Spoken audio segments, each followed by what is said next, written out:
Siphinde futhi ingane zakwethu sithobeke sinibingelele ngenkulu inhlonipho emndenini wethu waka TikTok. Njengamanje ngizokhulumela udaba lukaSamora. Umama umtshali ungicelile ukuthi ngikhulume ngodaba lukaSamora. Bafowethu nakade bengazi, has been confirmed bafowethu, umfowethu uSamora esimaziyo sonke la, uSamora umxolisi and then owakalokhunjana owakaSibiya, but ngokuzalwa uzalwa kaMtshali. So umuntu nje osekhaya khomama wakhe basuke eFryhead njengoba kade ehlala esho nje ukuthi basuke eFryhead, then useNewcastle ke manje. So bafowethu ngesonto leli yi-22 February 2026 uyabekwa bafowethu umxolisi uSamora. Le video bafowethu ngizocela ukuthi if niyakhona uyi-download, uyishare kuma status wakho, uyishare nje bafowethu yonke indawo ngoba inkinga ephuthumayo le. So bafowethu umzimba kamxolisi umama kade bewulandile namhlanje, babheke eNewcastle nawo ukuthi abe ngasemakhazeni aseNewcastle, so that kuzoba lula bekhona ukuthi bemlandi ngeSabatha ntambama, then ngesonto kunjalo. Ngebhadi ke bafowethu nami kade ngifisa ukuthi ngiye khona, kodwa ke ngenxa yesimo sokuthi nami ekhaya kushoniwe, bekushona isalukazi sami kuleli viki, mhlawumbe abanye bazokhumbula, and then kwadlula le weekend kwase kushona umalume omdala nje wasekhaya, kade sekuyena malume esinaye omdala ekhaya osibhekile. Akunankinga ke bafowethu, impilo iyaqhubeka, ayikho into esizoyenza, intando kamdala. And then nomfowethu ke la uSamora bafowethu, ngaleyo ndlela kufanele ukuthi ngiyobeka umalume, so ngeke ngikhona ukuba khona, kodwa nginesiqiniseko ukuthi baningi abafisayo bafowethu ukuthi bebe khona. Ngizoninika i-address yakhona, nginika iy'namba zikamama. Ngizocela ukuthi nithinte umama ngqo ngodaba likaSamora, umama wakhe uzolenza iplan ukuthi aniphendule. Nangabe engakuphendulanga uzobuya kuwena. Bafowethu nabafuna ukufaka okweshumi ngoba makushoniwe kuye kwenziwa amakhandlela njalo. So bafowethu angifunanga ukuthi kuthiwa imali yesoso, by the way isoso. So bafowethu isoso elasemantshalini likamama ngicela ukuthi ningalifaki kimi imali yesoso, ngiyacela bafowethu. Mina nje ngiyisithunywa, ngiceliwe, umama nje wathi ucela ukuthi ngimdlulisele umyalezo ngumxolisi. Umxolisi uzobekwa eNewcastle endaweni yasoSizwe. Ngicela ungiveze le device enye lapha. Umxolisi uzobekwa eNewcastle, vala lapha. Ya bafowethu ke, so kade bafowethu ngifisa ukuthi ngiqondise indaba leyo ye-address.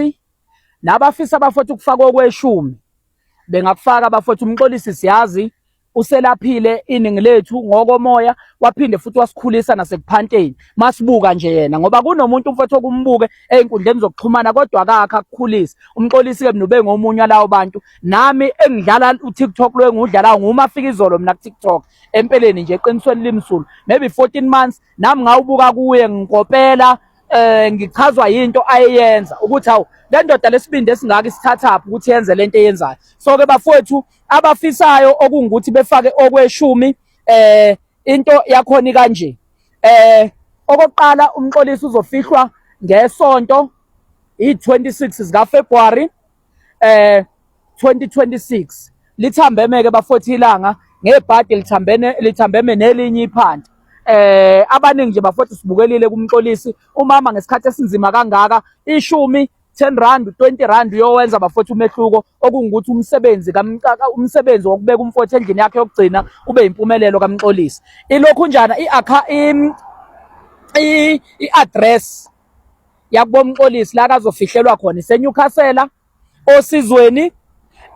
I-address yakhona ithi 20706 Eastbourne Farm oSizweni ke liseNewcastle. Ngicela ukuyiphinda bafowethu, 20706 Eastbourne Farm. Indawo zaseNewcastle ke iningi kade kungamaplot, so zisabizwa nangamaplot. Ngizoyiphinda i-address yakhona 20706 Eastbourne Farm oSizweni eNewcastle. Abafisayo bafowethu kuyobekwa ulokhu njani uSamora abazokhona futhi okungukuthi befinyelele khona. And then bafowethu abafisayo ukuthi belethe okweshumi, kungayinto enhle kakhulu leyo bafowethu. Kuqala ngizoninika i-account number. Le account number ayibhilongi kimi, ayibhilongi Ntokozokhazi, asinashare bafowethu kuyona. I-account kamama kamxolisi. Uma ngabe ufaka iyo uyobe mfowethu usula umama inyembezi esimene esinzima kangaka ukuthi uthi umzali usabheka olukhulu enganeni ubone ukuthi yenza kahle ivele ikushiye nje. ngimangeleke mina bengihlale ngizwe bhesa le ndoda ngithi mdala ho thuntanga yethu futhi. Okay, izothi Miss SN Mtshali i-account yakhona uCapitec ithi 1814879054. Ngicela ukuyiphinda 1814879054. Cabanga ukuthi bafowethu lokho umama kuyomthoba abone kungukuthi ubezela iqhawe naye ayiqhenye noma kunje kodwa ayiqhenye ebe nawo umthoba nhliziyo. Lelo shumi bafowethu lo 20 rand lo 10 rand cabanga ukuthi mawufika ngale kumama uyokwenza omkhulu umehluko especially eseyinhlungwini ezingaka. Cela ukuyiphinda i-account number izothi Miss SN Mtshali umama kaSamora loyo omzala nayi account number 1814879054. i-account leyo kamama kaMxolisi kamama kaSamora. Ngizoyiphinda futhi nala kwi-caption phansi ku-Facebook ngizoyibhala naku-TikTok ngizoyibhala. I-account yakhe ithi 1814879054. Ngicabanga ukuthi icacile. Abadingayo bafowethu ukuthi bemthinta umama bekhulume naye mhlawumbe ngani uma ufuna ukuconfirma something, mhlawumbe inhlelo zomngcwabo kuya phambili noma inhlelo zani nazi inamba mhlawumbe amazwenduduzo 076 303 4588. Ngicela ukuyiphinda 076 303 4588. Ilokhunjana lezo zikamama kaMxolisi umama kalokhunjana kaSamora. Usibiya then ubiza ngakomama wakhe lokhu ukunderstand ulokhunjana uSamora. Cela ukuyiphinda inombolo ikamama 076 303 4588. And then nakhu bafowethu account number izothi Miss SN Mtshali ithi 1814879054. Cela ukuyiphinda i-account number 1814879054. I-account number yakhe leyo kamama kaMxolisi bafowethu nangabe mhlawumbe ufisa ukuthi umphosele okuncane umnikelo bafowethu ukuze umthuno kamfowethu ube impumelelo. And then i-address akazofihlwa kiyo yisonto i-26 February 2026 i-22 February 2026 20706 Eastbourne Farm Newcastle osizweni. Cabanga nje ukuthi naso osizweni mawufika nje osizweni ubuze kubo Samora abantu abaningi le message base Newcastle abazoyithola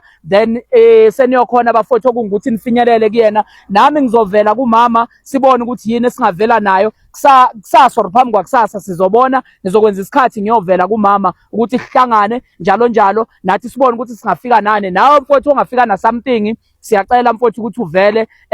Hopefully iSamora's Kitchen iyohlala ihlezi njalo emqondweni yethu nelegesi kamfowethu Samora. Sethemba ukuthi iyovikeleka. Mhlawumbe my biggest wish ukuthi ibusiness ingapheli iqhubeke.